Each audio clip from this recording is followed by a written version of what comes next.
Chembra tourism അഴിമതിയിൽ ഉദ്യോഗസ്ഥരെ സംരക്ഷിക്കാൻ നീക്കമെന്ന ആരോപണം. അഴിമതി കണ്ടെത്തിയത് ആരോപണ വിധേയയായ ഉദ്യോഗസ്ഥയെന്നാണ് പരാതി. മുൻ ഡിഎഫ്ഒ സജ്ന കരീമിനെ സംരക്ഷിക്കാനാണ് വനംവകുപ്പിന്റെ നീക്കമെന്ന് പരാതിക്കാരൻ ആരോപിക്കുന്നു. ചെമ്പ്രയിലെ അഴിമതിയിൽ ആദ്യം പരാതി നൽകിയത് രാഹുൽ ഗാന്ധി എംപിയാണ്. എംപി ഓഫീസിൽ ലഭിച്ച പരാതിയിലാണ് കളക്ടറുടെ ഉത്തരവുപ്രകാരം അന്വേഷണം തുടങ്ങിയത്. ഈ പരാതി ഷെരീഫ് 2022 കൊടുക്കുന്നു. രാഹുൽ ഗാന്ധി ആ പരാതി അദ്ദേഹത്തിൻ്റെ കവറിംഗ് ലെറ്ററോട് കൂടിയിട്ട് വയനാട് കലക്ടർക്ക് ഫോർവേഡ് ചെയ്യുന്നു. കലക്ടർ അത് ഫിനാൻസ് ഇൻവെസ്റ്റിഗേഷൻ സ്ക്വാഡിന് കൈമാറി. ജില്ലാ ധനകാര്യ സ്ക്വാഡിന് കൈമാറി. അവർ അത് 2023 പരിശോധന നടത്തി കണ്ടുപിടിച്ചതിന് ശേഷം 5/3/2024 സജ്നക്ക് ഒരു അന്വേഷണ കുറിപ്പ് കൊടുക്കുകയാണ്. കണ്ടെത്തലുകളുടെ അടിസ്ഥാനത്തിൽ കൊടുക്കുന്നത്. അത് സജ്ന കരീം സൗത്ത് വയനാട് DFOയിൽ നിന്ന് മേപ്പാടി റേഞ്ചിലേക്ക് 6/3 റിപ്പോർട്ട് ആവശ്യപ്പെട്ടുകൊണ്ട് കൈമാറുകയാണ് ചെയ്തത്. അപ്പോൾ ഈ ഫിനാൻസ് ഇൻവെസ്റ്റിഗേഷൻ സ്ക്വാഡാണ് ഇത് കണ്ടുപിടിച്ചത്. ഇത് കണ്ടുപിടിച്ചതിൽ നിന്ന് തട്ടിപ്പ് കണ്ടുപിടിച്ചതിൽ നിന്ന് രക്ഷപ്പെടാനുള്ള ശ്രമമാണ് ഇപ്പോൾ സജ്ന കരീം നടത്തിക്കൊണ്ടിരിക്കുന്നത്. നമ്മൾ പറഞ്ഞു വന്നത് ചെമ്പ്രയെക്കുറിച്ചാണ്. ചെമ്പ്ര ടൂറിസം അഴിമതിയിൽ ഉദ്യോഗസ്ഥരെ സംരക്ഷിക്കാനുള്ള നീക്കം നടക്കുന്നുണ്ടോ? അവിടെ അഴിമതി കണ്ടെത്തിയത് ആരോപണ വിധേയയായ ഉദ്യോഗസ്ഥയെന്ന പരാതിയാണ് ഉയരുന്നത്. മുൻ DFO സജ്ന കരീമിനെ സംരക്ഷിക്കാനാണ് വനംവകുപ്പിന്റെ നീക്കമെന്ന പരാതിക്കാരൻ ആരോപിക്കുന്നു.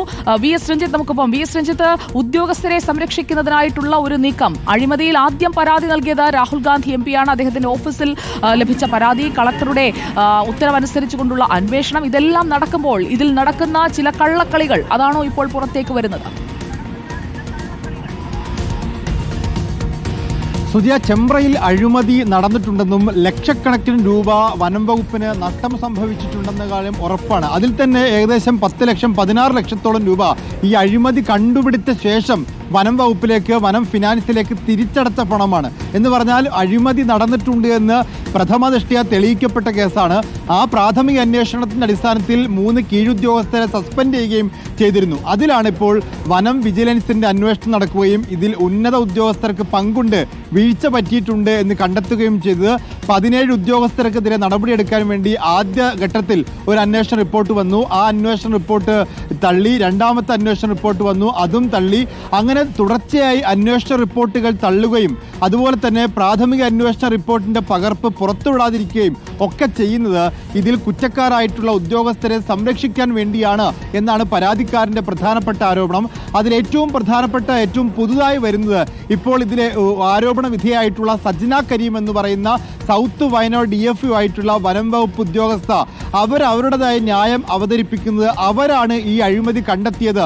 ഈ അഴിമതി കണ്ടെത്തിയതിൻ്റെ അടിസ്ഥാനത്തിൽ അവർ കണ്ടെത്തിയപ്പോഴാണ് നടപടിയിലേക്ക് പോയത് എന്നുള്ള ഒരു ന്യായമാണ് അവർ പറയുന്നത്. യഥാർത്ഥത്തിൽ ഈ അഴിമതിയെക്കുറിച്ച് ആദ്യം അന്വേഷണം നടത്തുന്നത് രാഹുൽ ഗാന്ധി MP ഡിസ്ട്രിക്ട് കലക്ടർക്ക് ഫോർവേഡ് ചെയ്ത പരാതിയുടെ അടിസ്ഥാനത്തിലാണ്. അതിൻ്റെ അടിസ്ഥാനത്തിൽ പ്രാഥമിക അന്വേഷണ റിപ്പോർട്ട് വരുന്നു. അപ്പോഴാണ് ഇവിടെ 2 തരം അഴിമതികൾ. ഒരു റിട്ടയർഡ് വനം വകുപ്പ് ഉദ്യോഗസ്ഥനെ നിയമിക്കുകയും അതുപോലെ തന്നെ രസീത് വെച്ച് പണം പിരിക്കുകയും ആ പണം വനം വകുപ്പിലേക്ക് അടച്ചിട്ടില്ല എന്നുള്ള കണ്ടെത്തുകയും ചെയ്യുന്നത്. അങ്ങനെ കണ്ടെത്തിയ ഒരു അഴിമതി പിന്നെ എങ്ങനെയാണ് സൗത്ത് വയനാട് DFO കണ്ടെത്തിയ അഴിമതിയായി മാറുന്നത്? ആ അഴിമതിയുടെ കുറ്റാരോപിതയായ വ്യക്തി എങ്ങനെയാണ് ആ അഴിമതി ആരോപണത്തിന് രക്ഷപ്പെടുന്നത് എന്നുള്ളതാണ്.